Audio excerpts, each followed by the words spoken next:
Hari Om, bhajagovindam chanting, verses 11 to 15.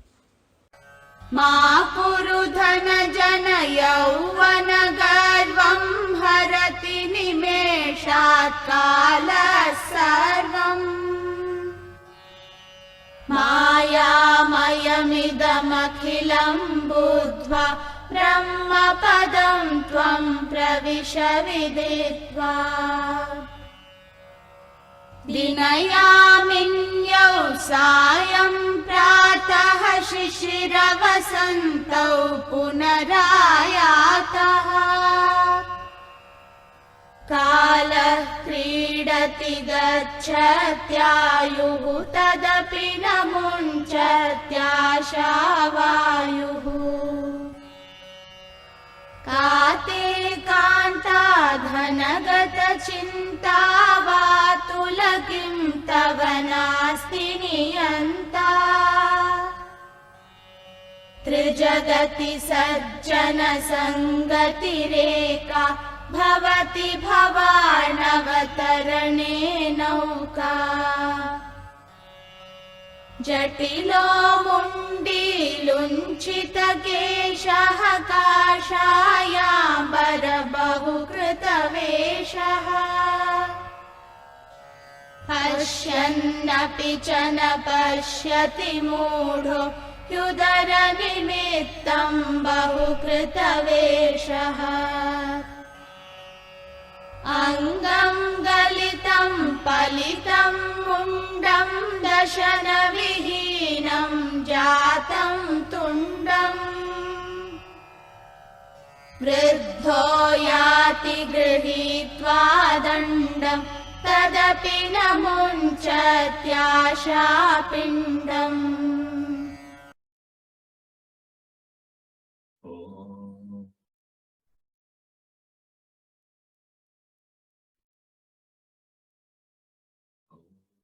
Sahana bhavatu, sahanau bhunaktu, saha viryankaravavahe, tejasvinavadhitamastu ma vidvishavahe. Om Shanti, Shanti, Shanti.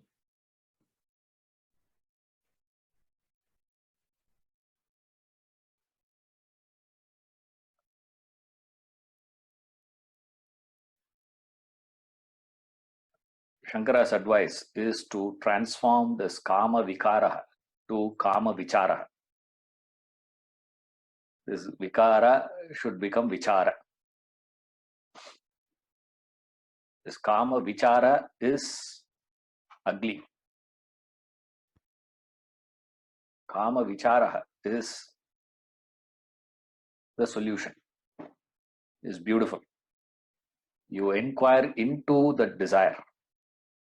We are going to do that in the text, so we don't have to worry about it. He's going to do that.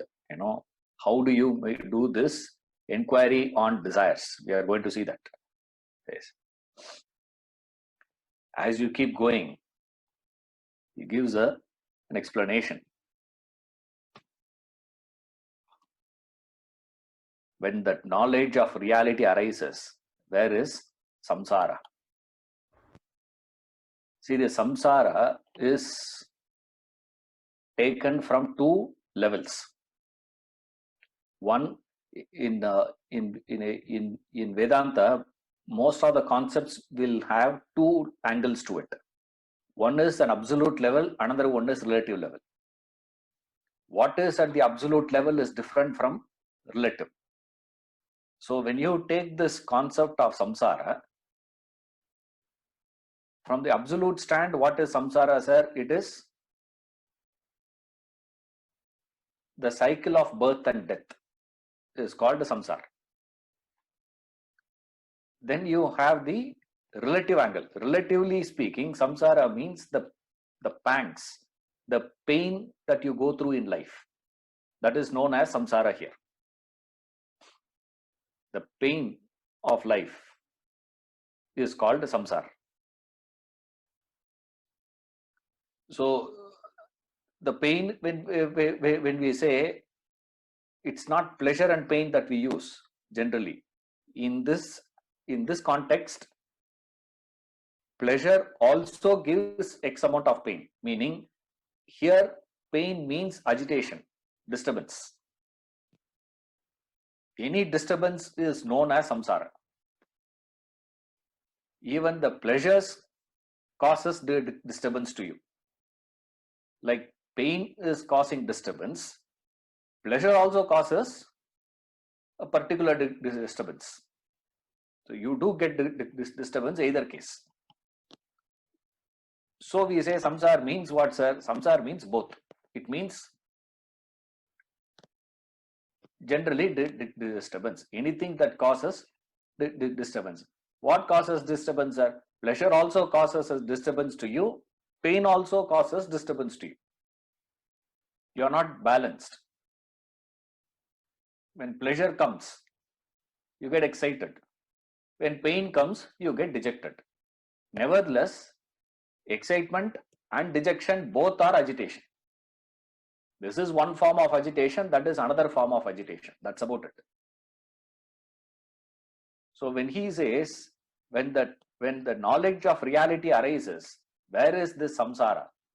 He says, when you get that knowledge, there is no disturbances. That's all he is saying. And if you probe a little, usually what we try to do is, we try to do only the disturbance coming from the pain part.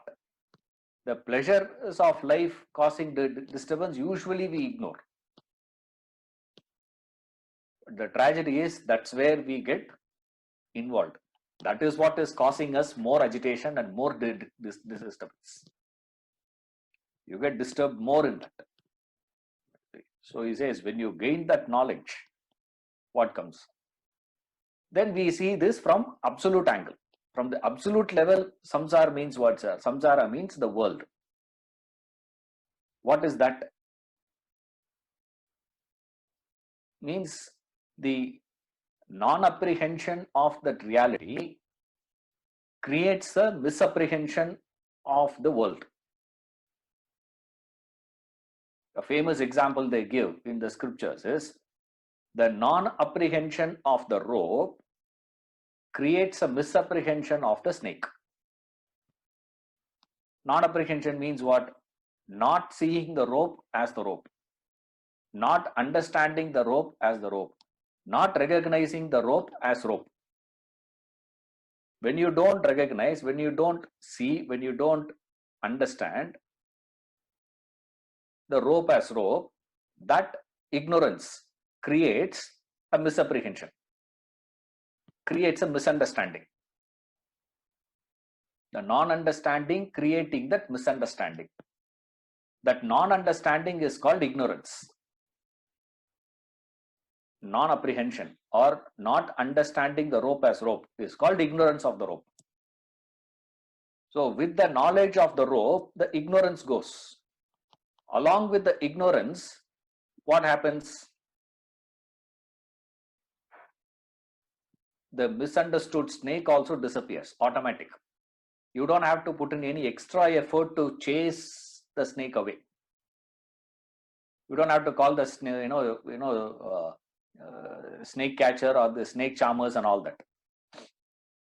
Now, okay, I understood the rope. Now tell me how to remove the snake. If that fellow asks, right? The boy comes and says, there is a snake. They're saying, no, man, there is a rope actually. It's not a snake, it's a rope. He says, okay, I have understood that's a rope, but tell me how to chase the snake away. We say what? He has not understood the rope as rope. So what he has to do? Don't worry about the snake. Don't worry about the ignorance of the rope also. Shankara says, get the knowledge of the rope. When you bring that knowledge of the rope, this happens automatic. It's a very popular, Zen story. Right? One old lady was carrying a mud pot. The full moon night, she was carrying a mud pot, water, full of water in that. And she fumbled and the pot fell and broke, she declared, no water, no pot, and she has attained realization.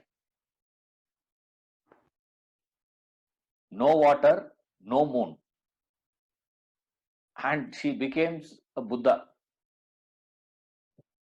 And the villagers saw that, and everybody brought their pot also with water. Everyone started breaking their pot one by one, but nobody became a Buddha because of that. You see, everybody was continuing to be, they lost their pots only, but no one attained that Buddhahood. See, you can't attain like that. But it's a fascinating, instance. They say in Zen, no water, no moon. Because as long as there is water, there will be reflection of the moon, right? Once the water goes, where is the reflection? There is no individual. There is only original moon there. It's beautiful episode for us to contemplate. No water, no moon. Like that, Shankara says, when the knowledge of reality arrives, the samsara disappears. How does it disappear, samsara, sir? The disappearance happens in this process. What is the way samsara got created? It created because of the non-apprehension. Now we will see this more as we go along. So right now we don't have to really pay much attention to it. We will analyze it more in detail, these things, as we go along in the text. But remember this example, when you are not seeing the rope as rope, you see the snake. That appearance of that snake, the consequences of seeing that snake is called the samsara. I repeat, the appearance and the consequence of snake is called the samsara. From the relative level, we will talk more about the consequences of snake. The snake poison, it can, strike you, you may lose your eyes, you may even lose your life. All that fear comes, that's a consequence. But that consequence arrived because of the appearance. From where the snake came, the source for that snake is the ignorance of the rope. When you are not seeing the rope, when you don't understand the rope as rope, that ignorance has produced the snake. Now Shankara says, gain the knowledge of the rope. When you gain that knowledge of the rope, automatically this will disappear. So you don't have to worry about is the stand. Verse 10. Now continuing, verse 11. Another popular verse. I can see most of you getting annoyed with me in bhajagovindam. Every verse you say one thing or the other. Either you say it is an important verse, or you say it is a popular verse. Something you keep saying all the time, man. Correct. Ma kuru dhana jana yavvana garbam. Harati nimesha kala sarvam. Maya mayamidam akhilam buddha. Brahma padam tvam pravisha viditva. Very popular verse. Do not act vain over wealth, retinue, youth. Dhana, jana, yavvana. Garvam, vanity. Time loots all away in a moment. Having understood and realized all this as totally illusory, you enter the state of supreme reality, Brahman.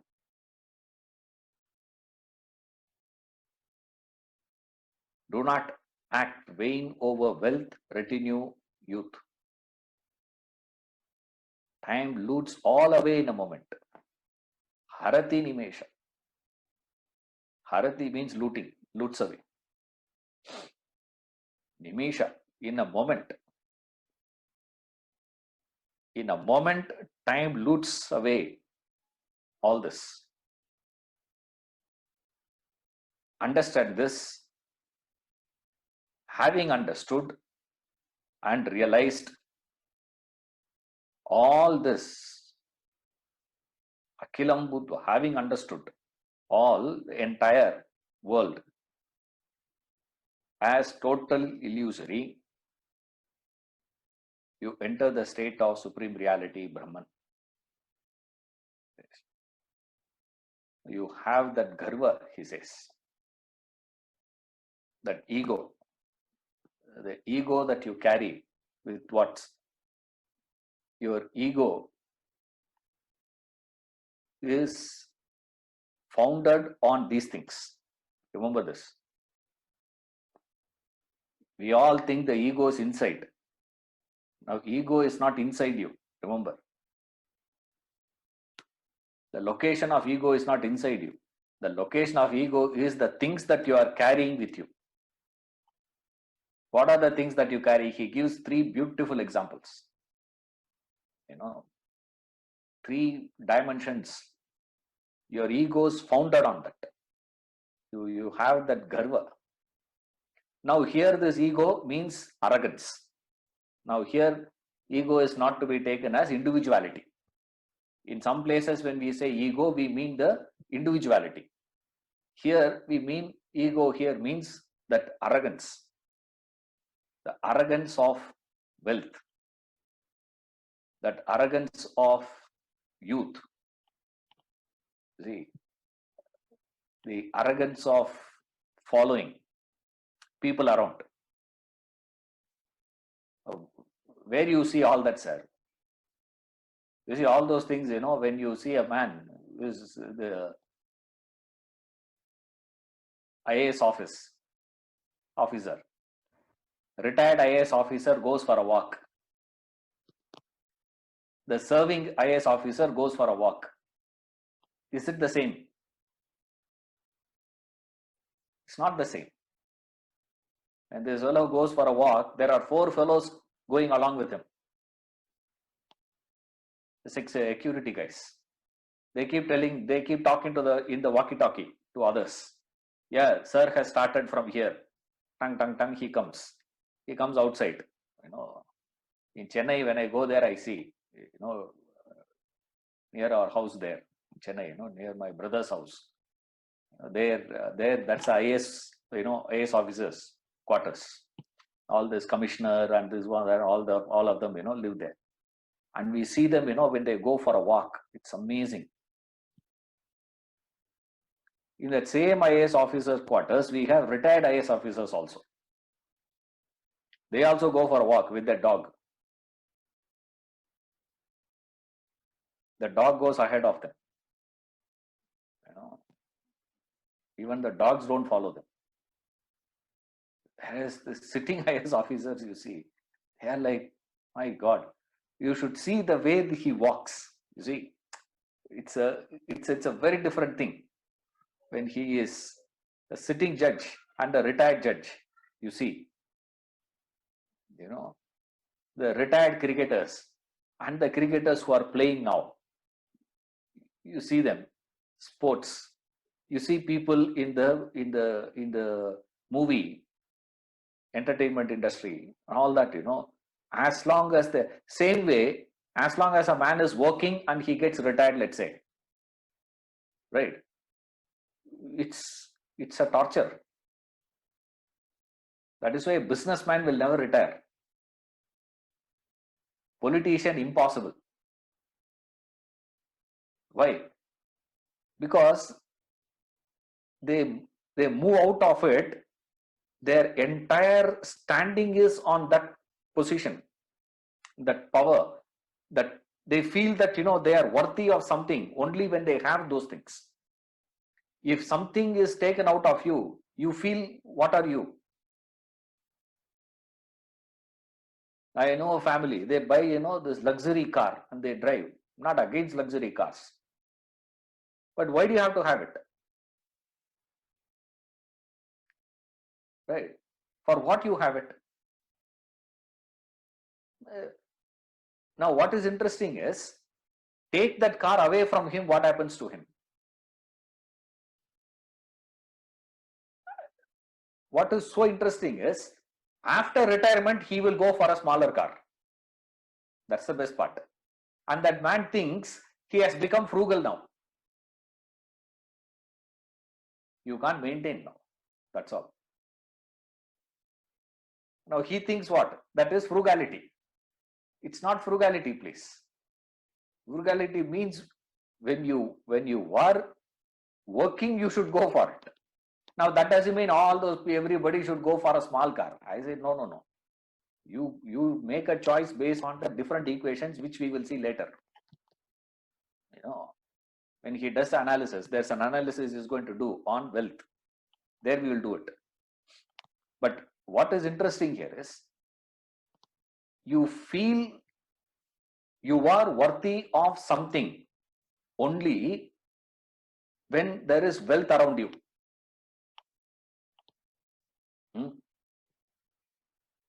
When there is youth in the sense, you must have the physical power.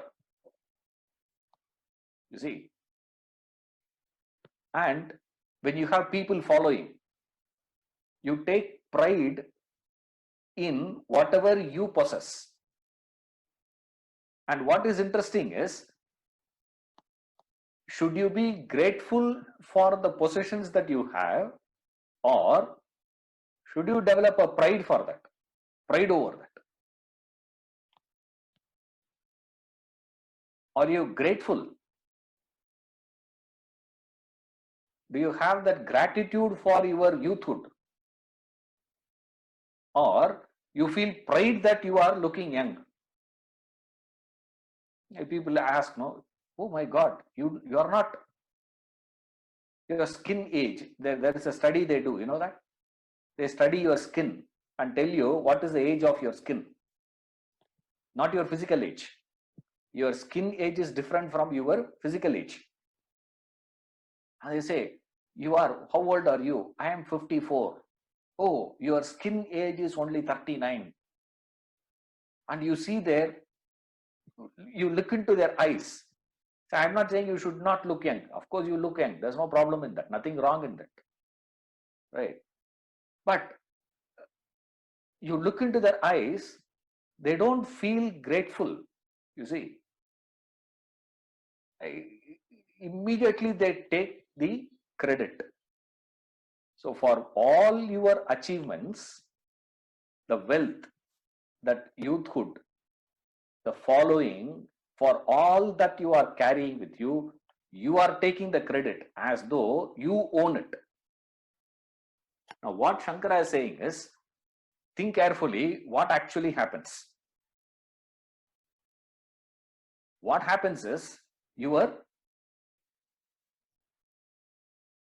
possessions can be snatched away from you any moment. Isn't it?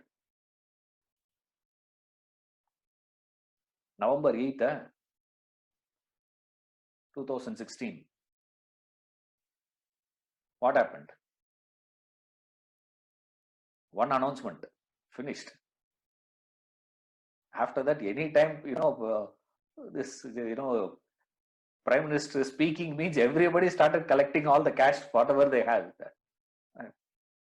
Similarly, in 92, I remember, money devaluation happened. The devaluation. Like this happened, in Indonesia, I suppose. Indonesia, people had heart attacks and they died overnight because they were reduced to nothing overnight. Few years back. How? Just one decision taken by somebody somewhere will. Somebody attacked the two buildings in some country. Your business is gone here. You see, there is now how the whole thing comes and how that connected to you, all this is happening. Yes. That garva, from where you are getting it, is fascinating to analyze, to see this.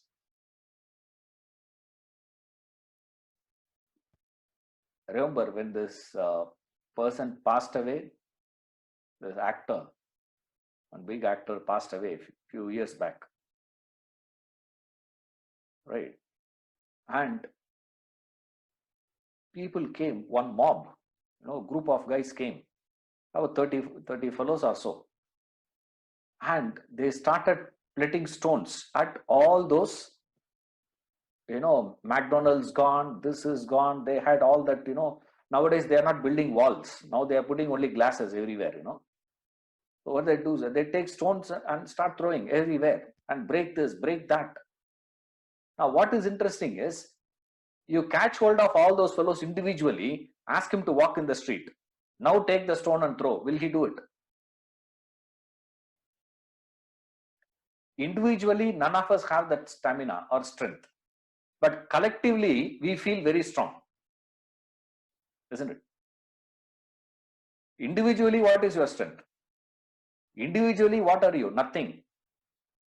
Nothing, nothing, nothing, nothing, nothing you add becomes a huge power.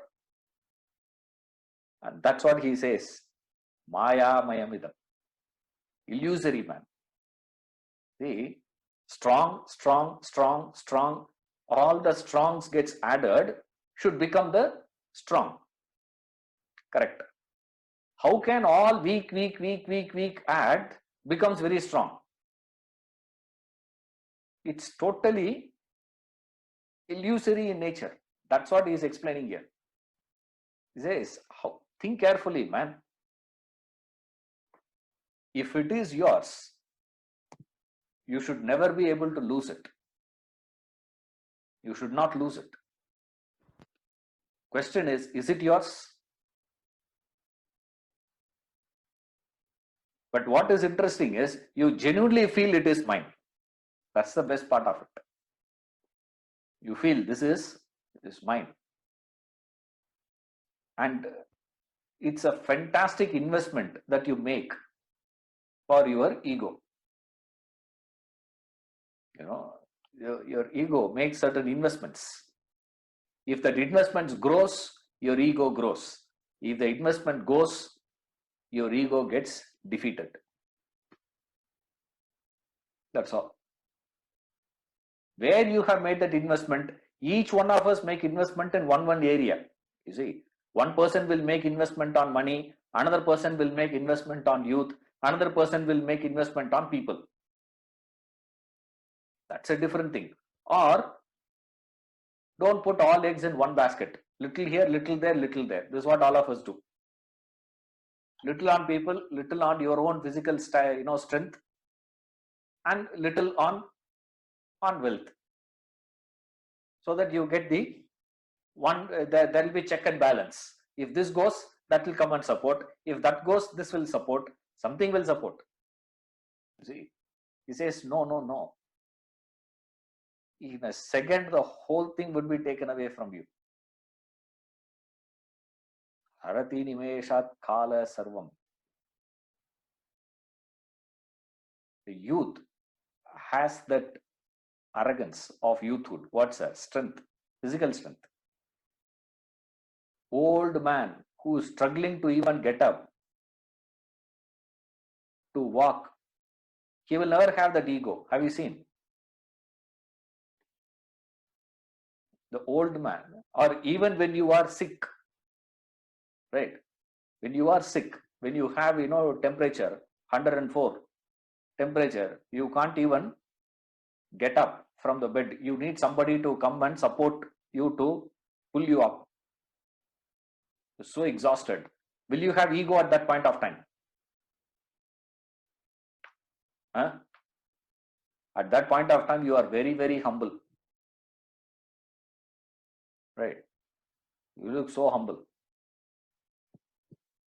You don't look arrogant at that time. But when you have that strength, You see the way you walk, the way you talk, the way you feel, and everyone feels that, is there. Shankara says this whole thing will go, man. Recognize it. The best part of it is this is called Maya, remember. The Maya means this. People take Maya means something is not existing. No. Maya is not what is not existing. That's not unreal. That's not to be treated as Maya. Maya means it is not what it appears to be. Right? It's not what it appears to be. What is it appearing to be? This is the Yavvanam, this Dhanam, this Jana, all those investments that you have made, all those things appear to you as permanent.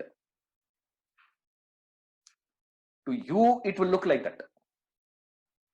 If I have made investment on Jana, to me, what will appear? See, my students will be my students only, no? That's all. But what we have to understand, what Shankara says, in a second, a person will drop you and walk out. And you have, when you see that only, you understand the power of these statements. Oh my God. That's what Shakespeare says. Reputation is an idol, a false imposition. Reputation is an idol and false imposition, oft got without merit and lost without deserving it. Reputation is what, sir? People keep talking. What? He is good, he is good, he is good, he is good. What is he is good? You hear today, Yavvana Garvam, all those things, ego, investment, these things you hear. Then what you do? You tell your spouse. In the class he was explaining what is illusion. And he will hear that. Illusion is not something that is unreal. It is the transient appearing as permanent. The changing appearing as changeless. The fleeting appearing to be permanent. That is called illusion. Oh. He will go for a Zoom session tomorrow. Right? He will sit in the Zoom session. In that Zoom session, somewhere he will insert. See, illusion is not that, man. Illusion means this. And what is interesting, they will ask him, hey, where did you hear this? He will not tell where. Right? He will never say that. He will never say, my wife told me. He will say what? There is a guy called Ishwaran. He has never heard me. He has never known me. He has no clue of who is this fellow. And he says, this is Ishwaran, he's an expert on Vedanta. He's the one who said, oh. And that fellow will go and tell another fellow. That fellow will go and tell another. This is how reputation gets built. How a reputation is built, sir. This is how you build it. And Shakespeare says it's a false imposition, repetition. Falsely they repeat. Why? They did not hear it. See? And that's how I gained reputation. What? He's a good speaker. He's a good teacher. Whatever. And then what happens one day is I will lose that entire reputation. On what basis, sir? Not that I did not deserve to gain that reputation. I don't deserve to lose that. I lose it. Without merit you gain, without deserving the loss, you lose. It's a tragedy of life. And that's what he says. Harati nimeshat kala sarvam. It's just loots the whole thing away, man. In a moment. It just needs just a second. That's all. Like one lady here, when they go on for golf, playing, in that buggy, they're supposed to, overbridge is there, a small overbridge. He has to cross over that. Instead of applying the brakes as she was going on, applying brakes, she pressed the accelerator. Usually how do you apply brake? With that force you apply accelerator, what will happen? In a second, she is in the ditch. Nothing, fatal, but fracture. Another 8 months problem. Not able to get up, not able to do all this happened in what? A fraction of a second. Just before anyone could recognize what's happening, she's already there. Just a fraction. It just loots the whole thing, he says. Say, Harati nimeshat kala sarvam. But you make a very heavy investment on these three things. Wealth, people, and youth. Losing any one of this is like death for us. For a person who has made that investment. If I have not made my investment on wealth, if I lose that, I will not mind. If I have not made a much investment on youth, I lose that youth, I will not mind. As if you want to irritate anyone today in the world, right, all that you have to tell them is only one thing. What? You seem to have put on little weight. Finished. For another 6 months, the fellow will not be able to sleep. Particularly to a lady, you say, little that, and to a man, you don't have to say all that. To a man, all that you have to say was, little tummy. Everybody wants to have 6 packs. I say, yeah, for what you have to have 6 packs? But is so much of investment, you see. And there are people who make investment in terms of people around them, following. People should be there around me all the time. If people are not there around me, if people are not talking good about me, positively about me, they should be saying, I am great, I am good, I am doing this. It's not that, people, when we say, it's not that everyone around you. No.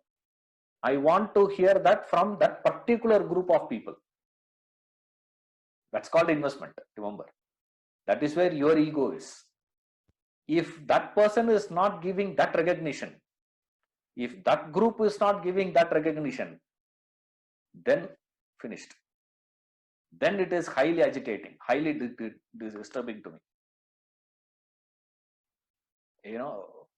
Every wife's want is what? My husband should recognize that I am intelligent, which will never happen. No husband will say, my wife is intelligent. You give a mic in front of him, then he will say, correct. Like the fellow, book release. He said, you dedicated this book. Yeah, I could write this book only because of my wife. I said, how come? She went to her mother's place. Yes. That's why I could write this book. Same way, every husband wants to hear what from wife?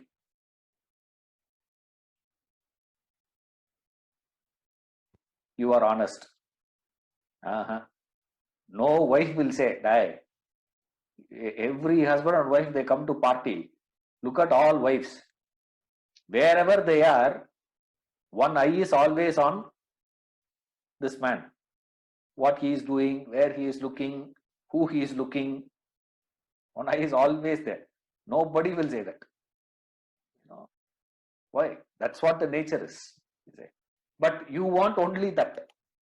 Imagine you get that a little, right? Imagine a husband is saying genuinely, yes, my wife is far intelligent than me.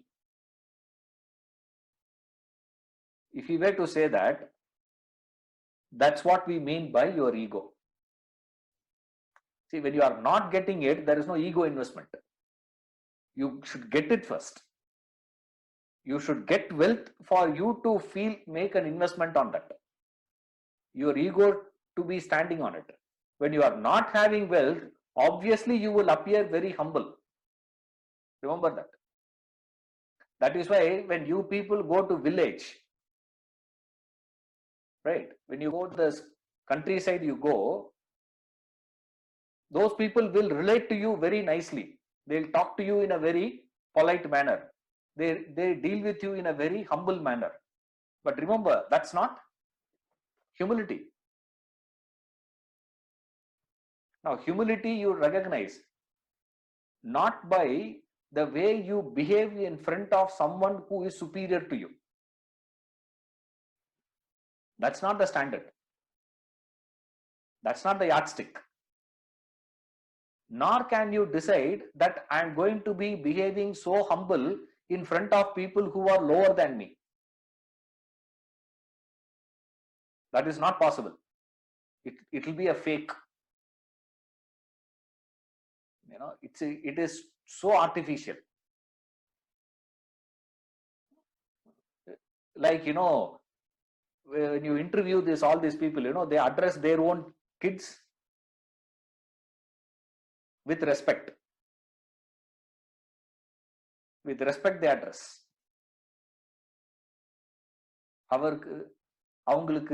Say, you know, in English there is only one, you, he, she, full stop. If they want, if he wants, if she wants, that's it. There's no respectable terminology. You know, like in Hindi you have no tu and aap. Isn't it? They are two different things, no? Respectably you want to address someone, you use one. You just have to say someone who is lower, you use another. But in English, we don't have anything like that. In English, no, high, low, equal, all same only there. You know, but humility of yours ought not to be judged based on how you deal with people who are lower than you or how you deal with people who are higher than you. When you see someone higher than you, by de facto, you will become humble. In terms of anything. You consider someone to be knowledgeable than you, by de facto, you will become humble. You don't have to put in any effort to become humble. When you consider someone to be more wealthy than you, by de facto, you will become humble. That's it. There's no necessity of effort in every aspect. The moment you consider someone higher, that's not the yardstick. Then what is a yardstick, sir? An authentic humility is how you deal with people who are equal to you. And that's where very, very difficult for you to recognize people who are equal to you. Think carefully. Any organization you have, even in family also, in any group you are right now, you can easily list out people who are working more than you, who are contributing more than you, whose efforts are superior to you. Also, you can list out people who are not contributing as much you contribute. That list also possible. But find out how many people in your organization you believe as equally contributing to you. always you will see what, sir? Sir, what their contribution is also useful, right? But not equal to me. It's not equal to my efforts. It's very easy for you to conclude. Always you will say either their contribution is more valuable, more superior, or their contribution is less valuable, inferior.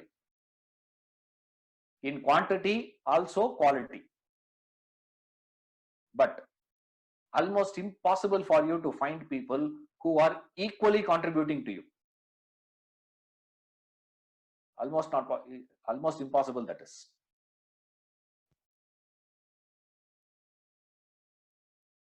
That's where we identify your level of humility. Even recognizing people who are equal to me is not possible. Superficially we will say everybody is equal, I am also equal, he is also equal. Superficially we will say managing director is also equal to the peon. But it's all, that's what has happened today to humanity. We have become so cunning and so cunning, so superficial. We started believing as though we know everything already. Just a matter of details, that's all. This cunning mind will give you that sort of a belief. That belief is what is known as Maya Mayamita. That belief is referred to as Maya. What is the belief? The belief that the fleeting, the impermanent aspects of life appears to me, I deal with it as though it is permanent. Don't say it is unreal. Maya, world is Maya, world is unreal. I say, to who you are telling?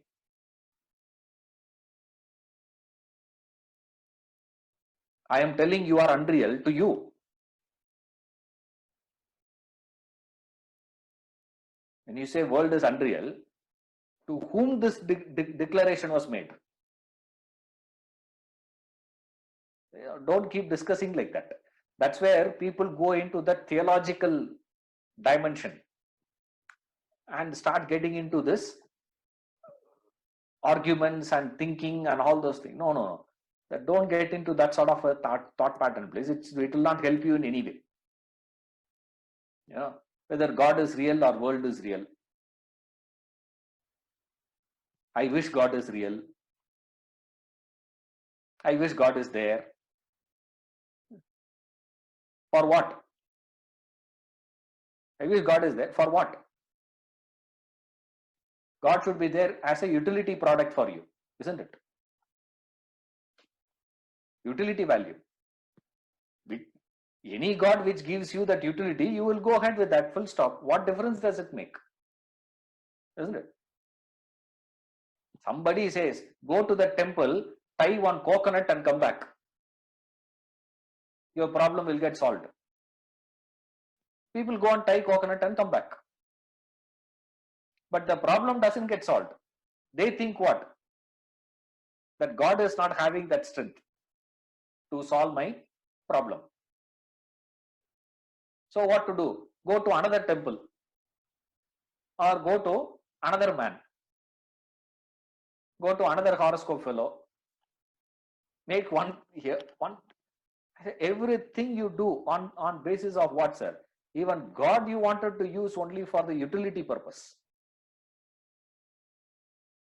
And what's a utility? That utility is what is referred here as Dhana, Jana, Yavana. God should be there to give me more wealth. God should be there to give me big reputation. God should be there to give me more respect. God should be there to solve all my ailments. Now, you go to temple today only for what? To remove your ailments. And people also propagated saying that, you come there, you do this puja, problem will get solved. Your cancer gets cured. You go and do it actually. I've seen people doing it. Utility. Yes, think carefully, man. It's Maya Mayamidam, he says. The variable factors of life were taken as a fixed factor. And then you make your investments on that. By nature, it is variable. Then it will vary. When it varies, you lose all your investments. When you lose all your investments, you collapse. That psychological investment on these objects is called ego, garva, arrogance. He says, don't make that investment there. Understand the whole nature. And then what you have to do? Make investment on this reality. Don't make investments on the variable factors. Make investment on the fixed factor. What is the fixed factor in your life? That I ask you who you are, what you are.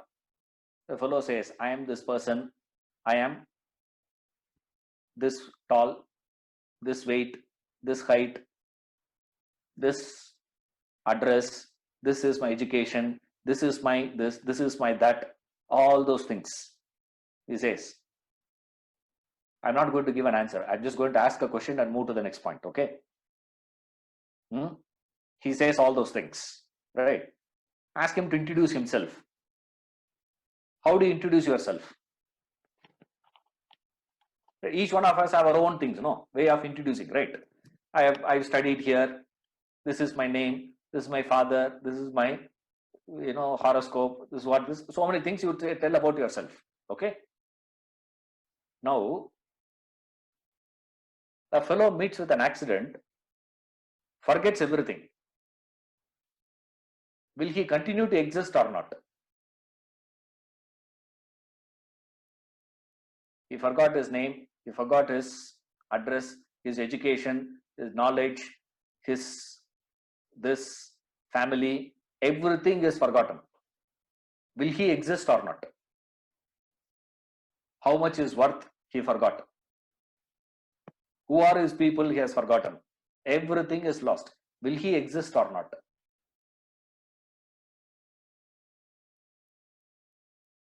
If you say, sir, he will continue to exist, that means for you to exist, none of this is necessary.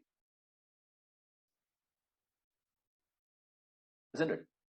But today, if any one of that was taken away from you, you feel what? As though you are gone, isn't it? That is called Maya Mayamidam. What is this Maya Mayamidam, sir? Beautiful word. It says, Maya Mayamidam. Says, totally illusory, man. Total illusion this is. What is it? Completely gone. And where is your thing, sir? He says, this ability to do. And where is it? Your investment is where? Wealth, youth. This Maya. The time loots away, he says. Kala. This Kala, very, very interesting word we use in the scriptures. Kala has two meanings. One meaning of Kala is death. Another meaning of Kala is time. There are two meanings. What is Kala? Kala means what, sir? In one angle, it is death. Another angle, it is time. What is it? They say both are same. Death and time are one and the same thing. Now we don't understand that. We think what it is all I am doing it. You boost away your things, keeping this, like in the scriptures, they give a beautiful story. A tortoise, became friendly with the cranes. Two cranes, husband and wife, became friendly with this tortoise, young tortoise, baby tortoise, became so friendly with them. And the tortoise goes on saying, suddenly you people disappear. I couldn't see you guys. Where you go? They say, we fly. Where you go? They say, we go to the skies. The tortoise can't look up, It can't look up to the skies, and it sees a distance it can see, but it can't look up. Upwards movement is not possible. So the cranes go on describing the beauty of the landscape and all those things. So the tortoise asks them, what should I do? I also want to fly like you people. It says, no, you can't fly. They insist. So what the crane they do is, they say, we'll take one twig. We will hold on both sides. You hold it with your mouth.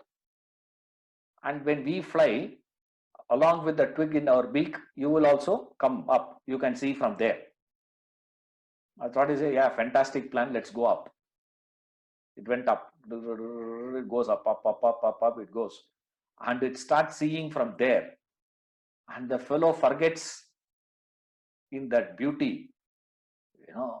He loses himself and says, wow. That's all. You're not supposed to say that. Don't open your mouth. Don't talk. Don't say anything. Just see and come down. The tortoise, forgot all that. It goes to the top and says what? Beautiful. It's finished. That's the condition of all of us. This yavana garvam. All this is what? Just, it's an investment. You make that investment in the wrong way. Yes. The bigger the investment, bigger the ego. Isn't it? Bigger the investment is what? Like, now look at the fellow. No, when he is living, in a rented house, he buys a flat. You go for that graha pravesham. First house he is buying. How is that graha pravesha?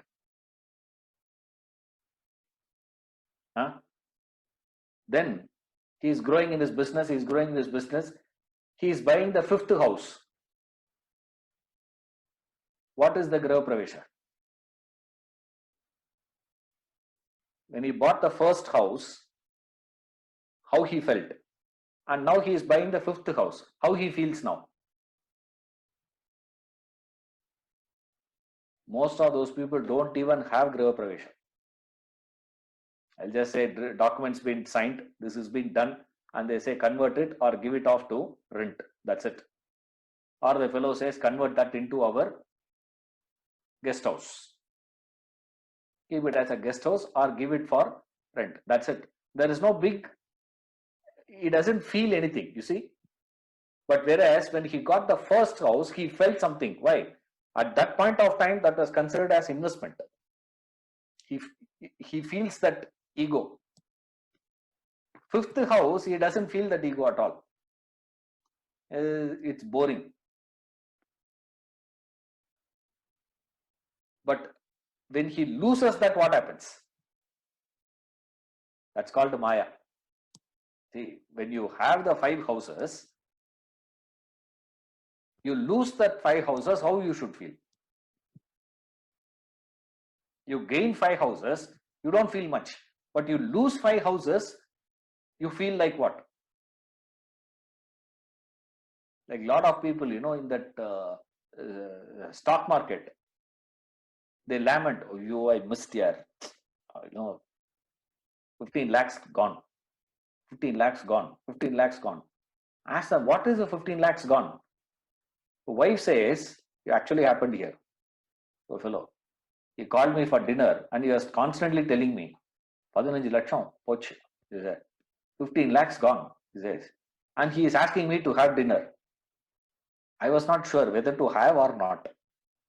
15 lakhs gone, 15 lakhs gone, when this fellow, and then he got a phone call, he went away that side. So I asked his wife, 15 lakhs gone, he says, what is that? He said, nothing sir, you eat. He said, I said, what do you mean nothing? He said, what had happened was, 2 weeks back, he sold a share. Some, few shares, he sold. And he got a profit. Yesterday, when he saw the share value, it has gone up. When he bought the share, it was 10 rupees. When he sold it, it was 17 rupees. Now the share is going for 19 rupees. That fellow says, I lost the 2 rupees, no? He says. Now, look at the beauty. He gained 7 rupees in reality. But his focus goes where? The real gain of 7 or the notional loss of 2, which is greater? The real gain of 7 should give him the joy. Now you buy a TV, you go to the showroom, plasma TV I want, and you negotiate. And he says 10% discount, nothing doing. I want 25% discount. If you give, I will buy, or else no. And that fellow says, after a half an hour of discussion with the manager and all that, he says, okay, take it. You say, okay, you buy that. You come home. And you are telling everyone what? 2 lakhs, got it for 1.5 lakhs. Fantastic. That night. Next day morning, open the newspaper. Turn.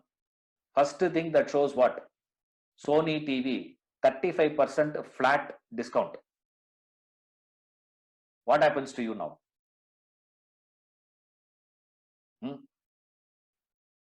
Now, when you look at that plasma TV now, how do you see that?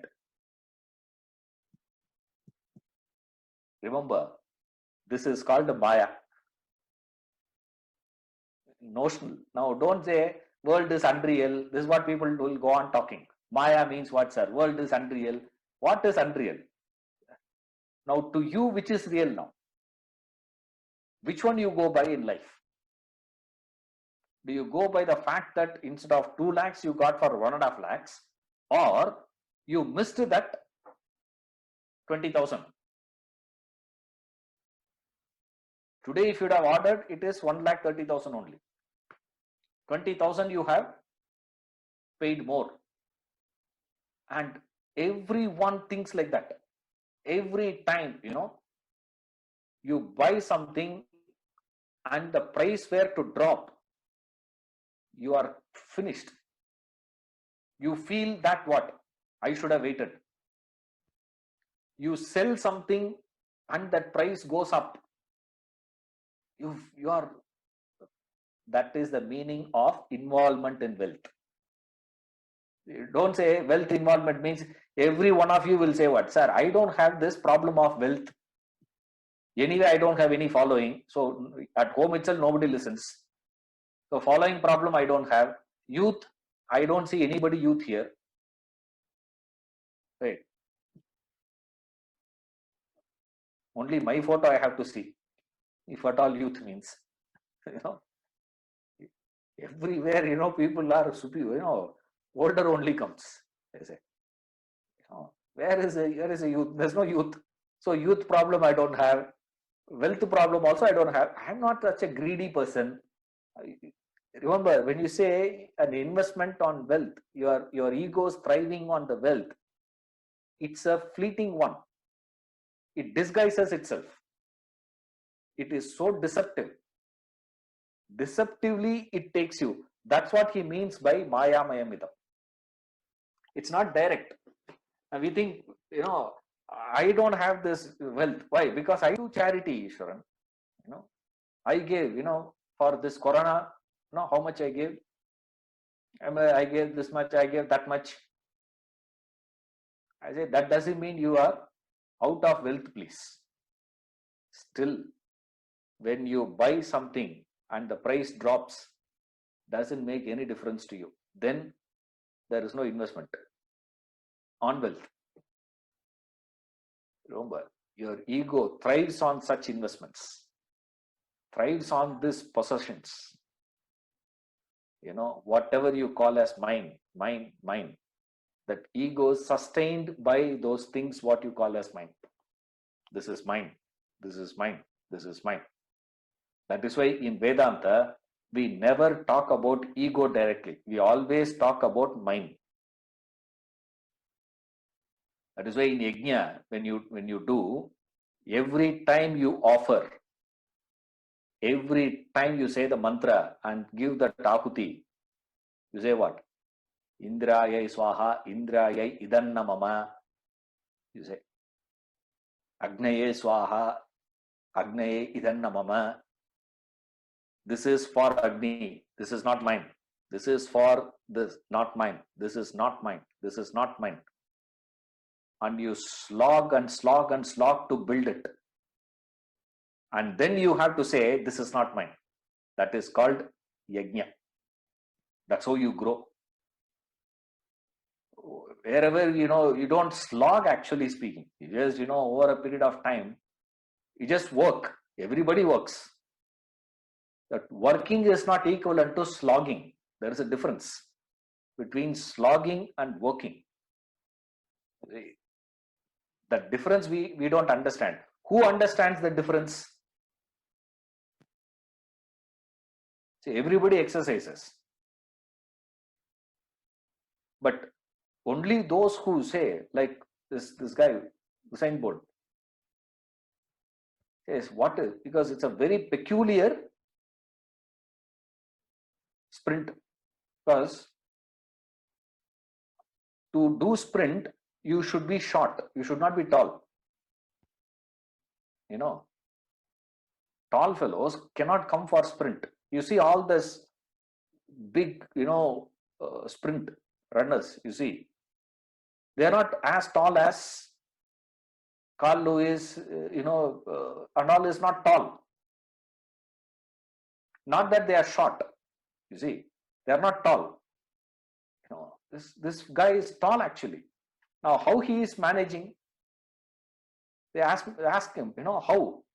He says, I practice. How he practices?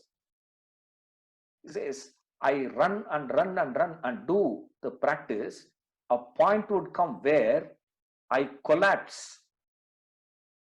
Almost I am going to faint, like a situation will come.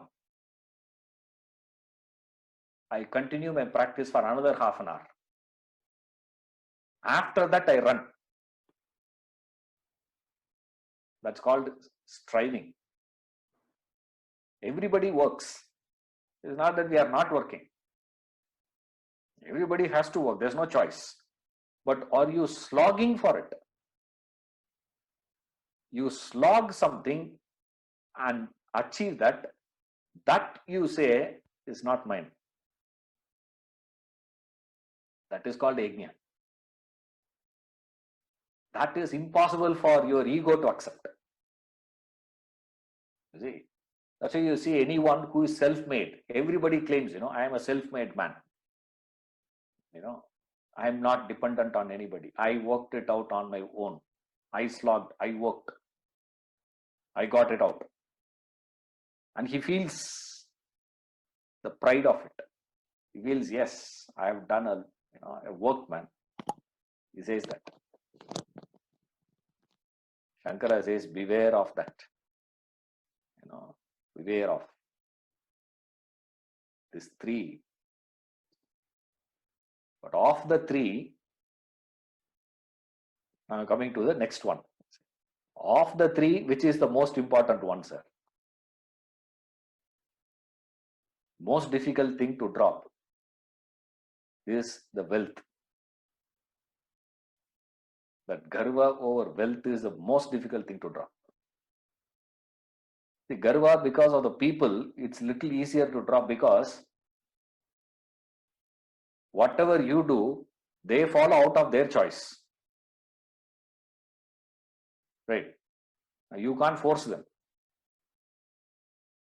And it will not appear to you as you are having full control. Isn't it?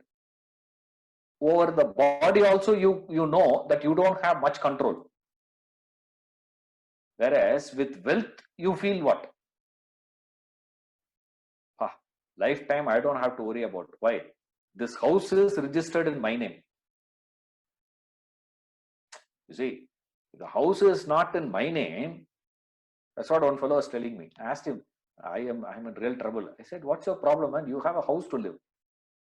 At least. And now I have. This I'm talking about, a few years back. I was not having a house also to live. I said, somebody has allowed me to stay in their house. If that fellow says you vacate, I have to pack my bags and leave. That's all. I can't ask him. I said, I don't have this problem. You don't have that problem. He says, no, I'm also not in the same position only like you. I said, that's your house, no? No. That's in my father's name. The fellow says, the house is not in my name. The house is in my father's name. Therefore what? Now, once the father says, I gift it to my son, and that gets registered, he feels what? Permanency to it, isn't it? Isn't it? You feel more permanent. Same way, you do exercise. When you do exercise, your belief is what? You will not fall sick. Now from tomorrow, you tell yourself this and see whether you get any motivation to exercise. How much ever I exercise, I am susceptible to fall sick. Your mind will immediately question you, then why are you exercising? Then why are you struggling? See, at least in life it should be what? Those who exercise should not be prone. Those who exercise are protected. No. Whether you exercise or you don't exercise, you will get sick. You may not get this sickness, but you will get some other sickness. Your body is susceptible to sickness, full stop. Whether you are exercising or not exercising, doesn't make any difference. Then try to motivate yourself to do exercise. Very difficult that is. But you have to tell yourself what? See, if I exercise, I will develop immune system. I can protect myself. I can do this. That can happen. This can. Something or the other you have to tell yourself for you to exercise. See, but somewhere down the line, vicariously we understand the impermanency, the fleeting tendency, the nature of the people and the physical also. With material, the problem is what? It has the fantastic appearance of what? Stay with you for a long period of time. And the effort that you have to put in to retain wealth is not so much as the effort that you have to put in to retain youth and retinue. Isn't it? Of the three, these three are the classic examples. Of the three, which is the most deceptive one, sir, is the wealth, which will appear to stay with you for a longer period of time and appear to you that it is easy to retain. You have to gain. You think effort with reference to wealth is only to gain. To retain, there is nothing much you have to do. I have to buy that property and get it registered in my name. That's all I have to do. After that, to retain that, what I have to do? Nothing I have to do. Keep the document safe. That's all. Nothing much. Imagine youth.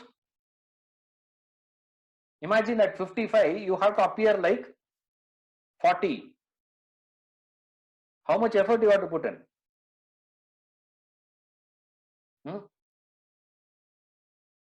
How much effort you got to put in to keep people around you happy all the time? That effort looks very innocuous. This is called Maya Mayamidam. Of the three, which will run away very fast from you is wealth.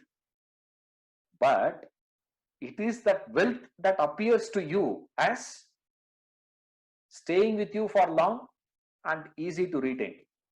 This is called Maya Mayamidam. Realize that and move away, man. Yes. We'll see you next class. Hari Om.